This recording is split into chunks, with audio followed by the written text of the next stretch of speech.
Followers ని base చేసుకుని చెప్పడం. అది కార్యకర్త తరహాలో చెప్పడం వేరు, న్యూట్రల్ గా ఉంటూ చెప్పడం వేరు.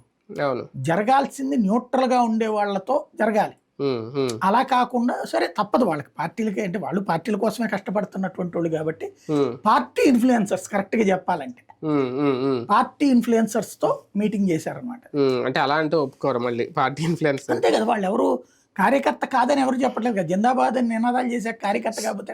సోషల్ మీడియా ప్రభావం పెరిగిందని అనుకోవాలా, రాజకీయ పార్టీల గుర్తింపు కూడా వాటికి ఎక్కువిస్తున్నారు అనుకోవాలి? అంటే మీకు 2004 ఎలక్షన్ అంటే ఎలక్షన్స్ దశ చూస్తే 1999 వరకు పేపర్ బేస్డ్ ఎలక్షన్స్ జరిగినాయి పత్రికల్లో.